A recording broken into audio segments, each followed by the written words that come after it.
आप देख रहे हैं न्यूज नेशन। हम हाजिर हैं कोरोना का डेली टेस्ट लेकर, जहां पर हम आपको दिखाते हैं वो खबरें जो आपको कोरोना से लड़ने के लिए एक नई ऊर्जा देंगी और साथ ही आपको आगाह करती हुई खबरें भी होंगी। लेकिन सबसे पहले मैं आपको बता दूं, सिर्फ और सिर्फ पॉजिटिव न्यूज लेकर आऊंगी। नमस्कार, मैं अनुराग दीक्षित आपको बताऊंगा कोरोना से जुड़ी हर नेगेटिव खबर। लेकिन शुरुआत करेंगे अनुराग एक अच्छी खबर के साथ। शुरुआत अच्छी होगी।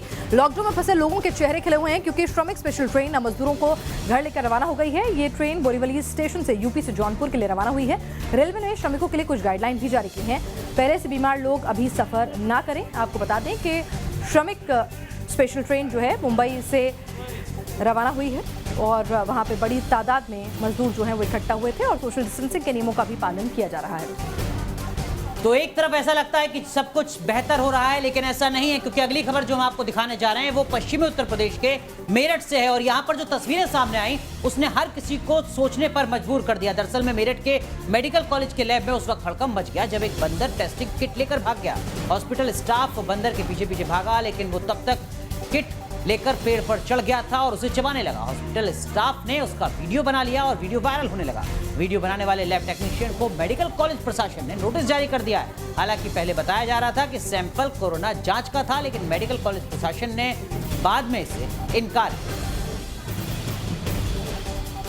और अगली अच्छी खबर आ रही है कोरोना की टेस्टिंग को लेकर ही और खबर इजराइल से आ रही है, जहां पर इजराइल के रिसर्चर्स ने टीम ने एक ऐसी टेस्टिंग किट बनाई है जो महज 1 मिनट के अंदर बता देगी कि संदिग्ध मरीज कोरोना पॉजिटिव है या नहीं। टेस्ट करने के लिए नाक, गले और मुंह के जो स्वैब है वो नहीं बल्कि फूंक का सैंपल लिया जाता है। दावा किया जा रहा है कि ये टेस्टिंग किट 90% तक सटीक परिणाम देती है और जल्दी होता है इससे टेस्ट। 1 मिनट के अंदर अंदर रिजल्ट दे देती है। इस टेस्ट की जो कीमत है इस किट की वो भारतीय मुद्रा में महज 3800 रुपए है। तो यानी कि अगर फास्ट टेस्टिंग करनी है तो कहीं ना कहीं ये टेस्ट किट जो है वो बेहद लाभप्रद साबित हो सकती है। इस किट का काम कहां तक पहुंचा है ये भी आपको समझाने की कोशिश करेंगे। ये किट जो है 1 मिनट में आपका टेस्ट कर बताएगी कि आप कोरोना पॉजिटिव है या नहीं और 90% तक इसके नतीजे जो हैं वो सही आ रहे हैं। किट में खास तरह के सेंसर का इस्तेमाल किया गया है जो कोरोना वायरस को डिटेक्ट करता है। फूंकने पर ड्रॉपलेट्स के साथ वायरस सेंसर तक जाता है और उसी के अकॉर्डिंगली सेंसर जो है वो रिएक्ट करता है, ड्रॉपलेट्स का एनालिसिस करता है और महज 1 मिनट 60 सेकंड के अंदर अंदर बता देता है कि आप कोरोना पॉजिटिव हैं या नहीं। 90% तक इसके नतीजे सटीक भी होते हैं। तो एक तरफ जहां पूरी दुनिया के वैज्ञानिक इस कोशिश में है कि जल्द से जल्द कोरोना पर लगाम लगाई जाए, लेकिन हमारे देश के नेता लगातार पूरी कोशिश कर रहे हैं कि सोशल डिस्टेंसिंग की धज्जियां उड़ा देनी है। क्योंकि ऐसी एक नेगेटिव खबर आ जाए बिहार के पटना से, जहां तेजस्वी यादव, तेज प्रताप यादव और राबड़ी देवी ने लॉकडाउन की धज्जियां उड़ा दी। तेजस्वी यादव पटना से गोपालगंज जाने के लिए रवाना हो रहे थे, लेकिन आवास के गेट पर पुलिस ने उनको रोक लिया। इस दौरान तेजस्वी यादव के घर के बाहर पार्टी समर्थकों का जबरदस्त जमावड़ा लगा हुआ था। दरअसल तेजस्वी यादव गोपालगंज में हुए ट्रिपल मर्डर से नाराज हैं और पीड़ित परिवार से मिलने के लिए जा रहे थे, लेकिन इसी दरमियान कोरोना के खतरे के मद्देनजर जो तमाम नियम कायदे हैं उनकी धज्जियां उड़ती हुई नजर आई। क्यों नहीं गिरफ्तार किया गया? लॉकडाउन का उल्लंघन है तो विधायक के जो गुंडे हैं 50 गोपालगंज में हजार बाइक का जुलूस निकाल रहे हैं, बोल रहे हैं कि जब तक गोपालगंज में लाशों का ढेर नहीं होगा तब तक हम चुप नहीं बैठेंगे। तो हमारी जिम्मेदारी है कि नहीं? हमको तो घर से निकलने कोई उल्लंघन करते तब तो रोकता, हमने तो गेट से गाड़ी निकलने के टाइम ही रोक दिया गया। चलिए, तो तेजस्वी यादव कह रहे हैं कि उन्होंने तो कोई गलती की नहीं है, लेकिन इन सब के बीच स्थितियां क्या हैं सियासत के लिहाज से ये थोड़ा समझना बेहद जरूरी है। खासकर बिहार की राजनीति के मद्देनजर तेजस्वी ने विधानसभा अध्यक्ष से मिलने का वक्त मांगा है। वो कह रहे हैं कि जल्द से जल्द एक विधानसभा का सत्र यहां पर बुलाया जाए, लेकिन जो जानकारी मिल रही है उसके मुताबिक विधानसभा अध्यक्ष ने अभी तक वक्त नहीं दिया है तेजस्वी यादव को। तेजस्वी यादव कह रहे हैं कि विशेष सत्र बुलाया जाए, खासकर बिहार राज्य में लॉ एंड ऑर्डर की स्थिति के मद्देनजर। लेकिन इन सब के बीच जो सबसे अहम बात है, डराने वाली बात है, वो ये कि सोशल डिस्टेंसिंग की धज्जियां पटना में उड़ती हुई नजर आई। एक और अच्छी खबर आ रही है चीन से। वही चीन जिसे कोरोना का जनक कहा जा रहा है। चीन में हुए एक शोध में दावा किया गया है कि मास्क पहनने से काफी हद तक कोरोना पर लगाम लगाई जा सकती है। चीन के शोधकर्ताओं ने दावा किया है कि घर में रहने के बाद भी मास्क लगाकर रहने से कोरोना पर काफी हद तक काबू पाया जा सकता है। चीन की ये रिसर्च ग्लोबल हेल्थ जर्नल में छपी है। इस रिसर्च में क्या कुछ दावा किया है शोधकर्ताओं ने, आपको बता दें क्या कुछ तर्क हैं। दरअसल 124 परिवारों पर यह रिसर्च जो है की गई है। चीन के शोधकर्ताओं द्वारा 124 परिवारों के 460 सदस्यों पर यह रिसर्च की गई है। कोरोना संक्रमण की रफ्तार, उनका कहना है कि घर में अगर सभी सदस्य घर के भीतर भी मास्क लगाकर रहते हैं तो उससे कोरोना संक्रमण की रफ्तार जो है लगभग 79% कम हो जाती है। तो एक बड़ी गिरावट है तो मास्क घर के बाहर ही नहीं, घर के अंदर भी लगाएं और कोरोना से बचे रहें। तो एक तरफ जहां देखिए अपील की जा रही है कि आप अपने घर में मास्क लगा कर रहिए, लेकिन तस्वीरें ऐसी आ रही हैं कि लोग बाहर भी जितनी संवेदनशीलता के साथ नजर आने चाहिए वैसा हो नहीं रहा है। लोगों के हवाई सफर करने को लेकर सवाल उठ रहे हैं, क्योंकि 25 मई से देश में डोमेस्टिक उड़ानों की शुरुआत हो चुकी है। इस दौरान हजारों लोगों ने हवाई सफर किया, लेकिन अब एक डराने वाली खबर यह आ रही है कि पिछले 3 दिन में प्लेन में सफर करने वाले 18 मुसाफिर कोरोना पॉजिटिव पाए गए हैं। इन सभी ने 2 एयरलाइंस में अलग अलग घरेलू रूट्स पर सफर किया है, जिसने प्रशासन की मुश्किलों को बढ़ा दिया है। किस तरीके से चुनौतियां बढ़ रही हैं और किस तरीके की तस्वीर नजर आती है, ये हम आपको बताते हैं। जरा ग्राफिक्स के जरिए स्थिति को समझने की कोशिश कीजिए। दरअसल में 2 अलग अलग प्राइवेट एयरलाइंस के ये पैसेंजर हैं। जो जानकारी मिल रही है उसके मुताबिक 18 में से 12 पैसेंजर्स ने 26 और 27 मई को यानी 2 दिनों के बीच में सफर किया है। जो शुरुआती जानकारी मिल रही है, मुसाफिरों ने इंडिगो की फ्लाइट से यात्रा की है। ट्रू जेट की एक फ्लाइट के 6 यात्री भी कोरोना पॉजिटिव बताए जा रहे हैं, यानी खतरा बढ़ रहा है, ये मान लीजिए। लेकिन कोरोना के साथ जिंदगी को आगे बढ़ाना है और जिंदगी की रफ्तार को भी अब धीरे धीरे पटरी पर लाना है, क्योंकि अर्थव्यवस्था को पटरी पर लाना है। तो ऐसे में एक अच्छी खबर झारखंड से उस वक्त आई जब 2 महीने से ज्यादा के बाद उद्योग धंधे जो हैं वो फिर से शुरू हो गए। राज्य सरकार ने इंडस्ट्रियल एक्टिविटीज को इजाजत दे दी है। मुख्यमंत्री हेमंत सोरेन ने एक आदेश जारी कर लॉकडाउन 4 की बंदिशों में छूट देने का ऐलान किया। इस आदेश के बाद राज्य में उद्योग धंधों के साथ ही कारोबारी जगत को काफी राहत मिलने की उम्मीद है। सरकार के इस आदेश के बाद बंदी की वजह से लगातार नुकसान का सामना कर रहे उद्योगों के दिन फिरने की उम्मीद बंधी है। आइए आपको बता दें कि कौन कौन से उद्योग जो हैं जिनको एक तरह से हरी झंडी मिली है, इंडस्ट्रियल एक्टिविटी कैसे शुरू हुई है और किस तरह से इससे न सिर्फ जो है प्रोडक्शन बढ़ने से एक साइकिल जो है वो पूरी की पूरी सप्लाई चेन वो दुरुस्त होगी, बल्कि रोजगार भी मिलेगा। आपको बता दें कंटेनमेंट जोन में काम शुरू करने को अभी अनुमति नहीं दी गई है, यानी कि वहां पर जो एरियाज बहुत ज्यादा केसेस हैं, जो रेड डिस्ट्रिक्ट में आ रहे हैं, वहां पर अभी कोई गतिविधि नहीं होगी। तो एक तरफ जहां झारखंड में देखिए उद्योग धंधों को पटरी पर लाने की कोशिश हो रही है, लेकिन ये समझना होगा कि झारखंड में भी बड़ी संख्या में प्रवासी मजदूर देश की राजधानी दिल्ली से गए। लेकिन दिल्ली से जो तस्वीर सामने आ रही है वो लगातार डरा रही है, क्योंकि दिल्ली अभी भी मुंबई के बाद कोरोना का हॉटस्पॉट बना हुआ है और लगातार बढ़ता जा रहा है। गुरुवार को दिल्ली में कोरोना के मरीजों के डराने वाले मामले सामने आए। दिल्ली में पिछले 24 घंटे में कोरोना के 1000 से ज्यादा मामले सामने आए। लगातार ये दूसरे दिन हुआ है। 13 मरीजों की मौत भी हो चुकी है। कोरोना के बढ़ते मामले केजरीवाल सरकार के लिए यकीनन चिंता की बात बनी हुई है। तो किस तरीके से देश की राजधानी दिल्ली लगातार कोरोना के मोर्चे पर डरा रही है, ये हम आपको बताते हैं। जरा आंकड़ों के जरिए स्थिति को समझने की कोशिश कीजिए। पिछले 10 दिनों से दिल्ली में रोजाना 500 से ज्यादा मामले सामने आ रहे हैं, लेकिन बीते 2 दिन में यह आंकड़ा बढ़कर 1,000 हो चुका है। बुधवार को दिल्ली में 792 मामले सामने आए थे, वहीं दूसरी तरफ गुरुवार को दिल्ली में 1024 मामले सामने आए हैं। लगातार दिल्ली सरकार की तरफ से कहा जा रहा है कि हालात काबू में हैं, तमाम कदम उठाए जा रहे हैं, लेकिन कुल मिलाकर दिल्ली में 16,281 मामले अब तक आ चुके हैं। दिल्ली में कोरोना से 316 मौत हो चुकी हैं, लेकिन दिल्ली के सरकार के जो मंत्री हैं वो कह रहे हैं कि देखिए 50% से ज्यादा लोग ठीक हो चुके हैं। राहत की बात यह है, इसलिए घबराने की जरूरत नहीं है।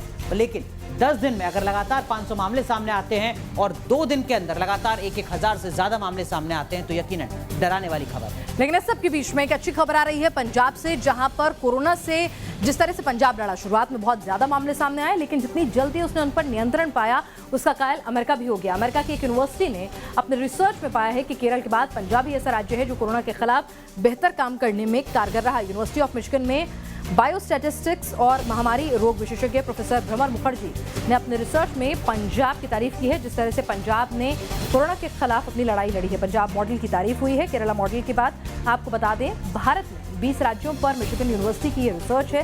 पंजाब में पिछले 7 से 10 दिनों में आपको बताएं कि किस तरह से जो रिकवरी रेट है 8 नंबर 1 से नीचे रहा है। पिछले 7 से 10 दिनों में 8 नंबर की दर 0.5 से 0.7 तक रही है। 8 नंबर का मतलब होता है रिप्रोडक्शन नंबर। 8 नंबर को 1 के नीचे रखना बेहद जरूरी होता है। भारत में 8 नंबर अभी 1.3 के करीब है। तो एक तरफ जहां पंजाब की तारीफ हो रही है, वहीं दूसरी तरफ महाराष्ट्र से जो तस्वीरें सामने आ रही हैं वो लगातार हर किसी को डरा रही हैं, क्योंकि हिंदुस्तान में महाराष्ट्र कोरोना का सबसे बड़ा हॉटस्पॉट बना हुआ है। महाराष्ट्र में सबसे ज्यादा 60,000 से कहीं ज्यादा कोरोना के मामले अब तक आ चुके हैं, लेकिन अब इसकी चपेट में कोरोना वॉरियर्स भी लगातार आ रहे हैं। महाराष्ट्र में 24 घंटे में 116 पुलिसकर्मी कोरोना पॉजिटिव पाए गए हैं। 3 पुलिसकर्मियों की कोरोना के चलते मौत हो चुकी है। कोरोना का हॉटस्पॉट लगातार महाराष्ट्र बना हुआ है। किस तरीके से पुलिस वालों के लिए कोरोना महाराष्ट्र में मुसीबत बना हुआ है। महाराष्ट्र में 2211 पुलिस वाले ऐसे हैं जो कोरोना से संक्रमित बताए जा रहे हैं। इसके साथ साथ अकेले मुंबई में 1303 पुलिसकर्मी कोरोना से संक्रमित हो चुके हैं। कोरोना के चलते 25 पुलिसकर्मियों की अब तक मौत हो चुकी है। ये अब तक की स्थिति है महाराष्ट्र में, जो बताती है कि महाराष्ट्र में कोरोना वॉरियर भी खतरे से बाहर नहीं।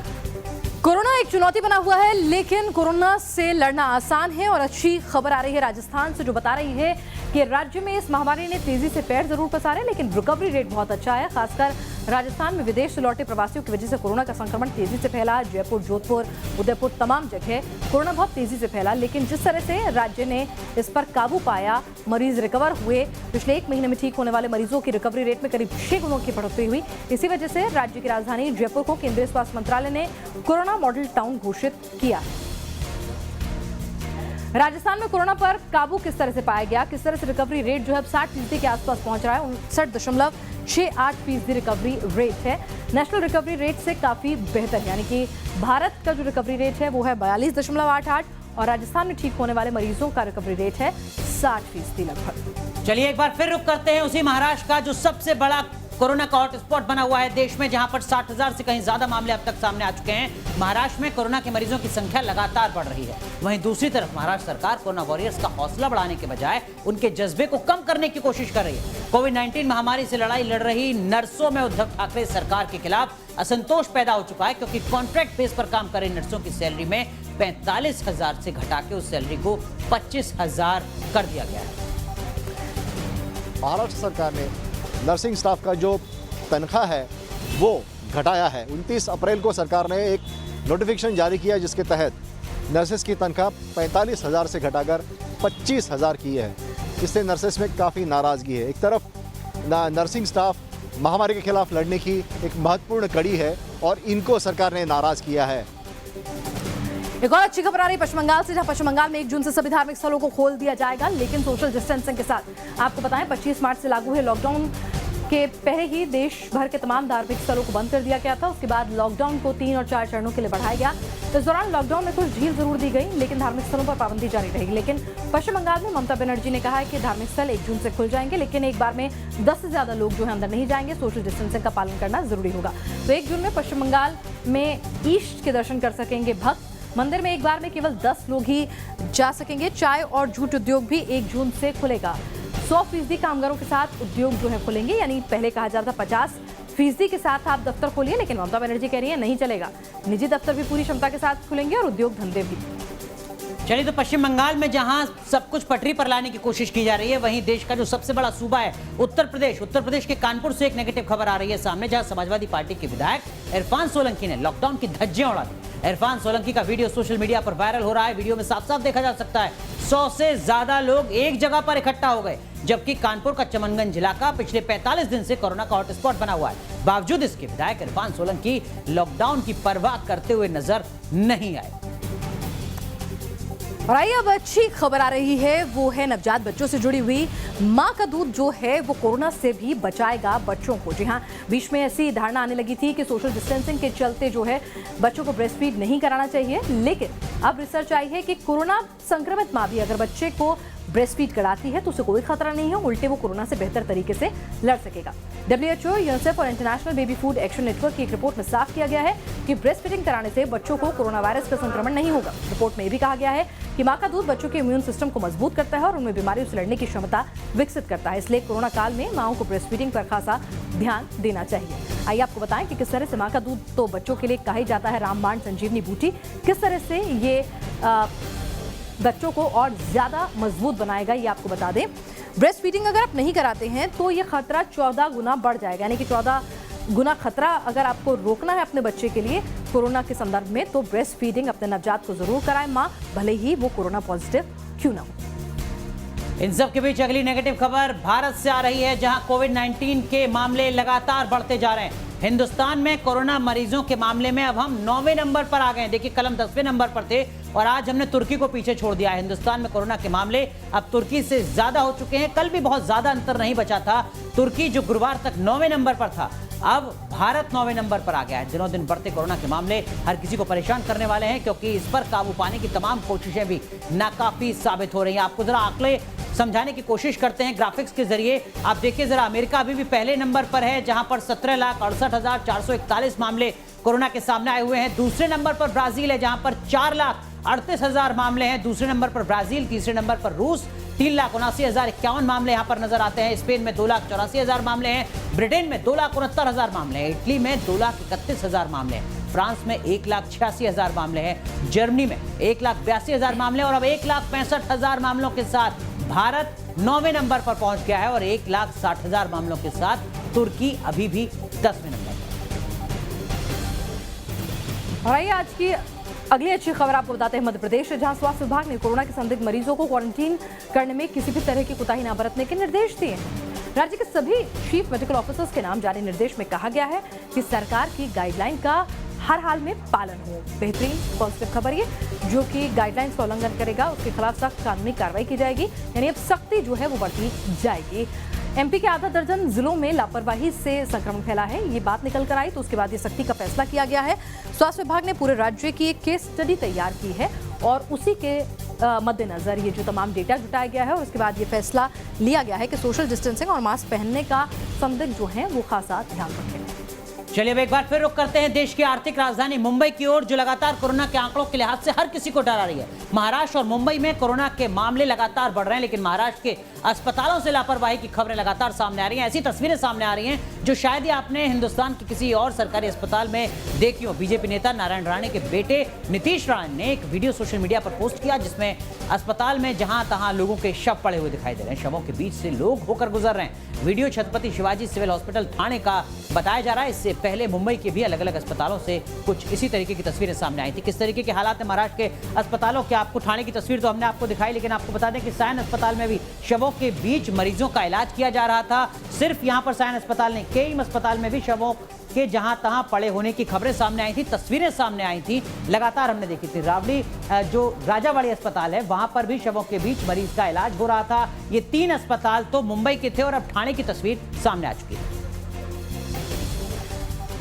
और अगली खबर आ रही है पॉजिटिव झारखंड के धनबाद से। इंडियन स्कूल ऑफ माइंस में एक ऐसी हाइड्रोफोबिक कोटिंग तैयार की है जो अपने संपर्क में आने वाले सभी वायरस, बैक्टीरिया और तमाम सूक्ष्म जीवों को तुरंत नष्ट कर देगी। इस कोटिंग की परत पहनने वाले कपड़ों पर लगाई जाएगी, जिससे वो कपड़े भी किसी तरह के वायरस के लिए कवच का काम करने लगेंगे। आईएसएम के वैज्ञानिकों ने ये कोटिंग पूरी तरह से स्वदेशी तकनीक से तैयार की है। फिलहाल लेबोरेटरी में इस कोटिंग की टेस्टिंग आखिरी चरण तक पहुंच गई है, और दावा किया जा रहा है कि लैब टेस्टिंग के परिणाम काफी कामयाब रहे। अगर ये टेस्टिंग सफल रहती है तो कोटिंग काफी महंगे पीपीई किट का विकल्प बनकर उभर सकती है। और आइए आपको बताते हैं किस तरह से कोटिंग जो है वो कोरोना कवच का काम करेगी।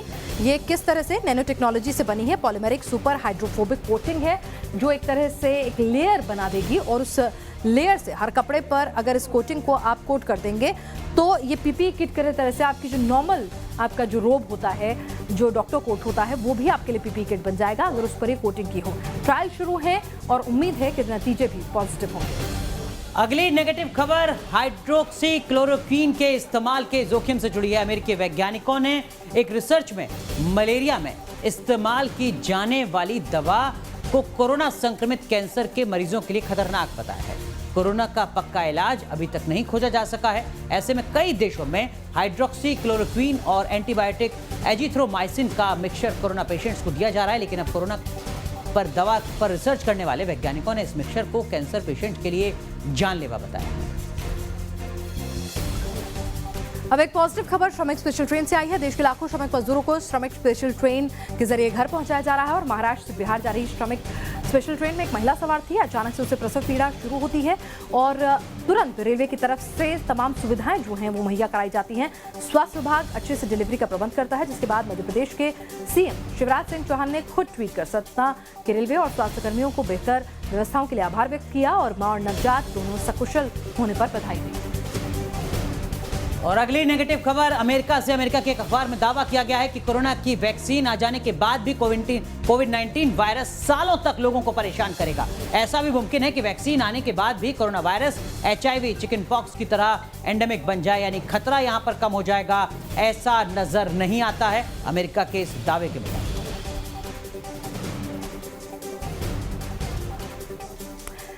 चलिए, इस सबके बीच में एक अच्छी खबर आ रही है और हम अपने डेली रिपोर्ट का यहाँ पर अंत करने पर आ रहे हैं, तो अच्छी खबर के साथ ही करेंगे कि कोरोना काल में हम किस तरह से सब लोग एकजुट आ गए हैं एक दूसरे की मदद करने के लिए। सोनू सूद के बाद अब अमिताभ बच्चन भी प्रवासी मजदूरों की मदद के लिए आ गया है। उत्तर प्रदेश के प्रवासी मजदूरों को उनके घर तक पहुंचाने के लिए अमिताभ बच्चन ने भी एक बस सेवा शुरू की है। अमिताभ बच्चन ने ये पहल महिम दरगाह ट्रस्ट और हाजी अली दरगाह ट्रस्ट के साथ मिलकर शुरू की है। इसके तहत शुक्रवार को 10 बसें हाजी अली दरगाह से श्रमिक मजदूरों को लेकर रवाना भी हो गई।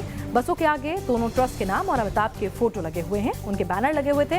बैनर बी पर बिग बी का संदेश भी यही था कि मेरी यही इच्छा है कि सब अपने परिवार के पास पहुंचे।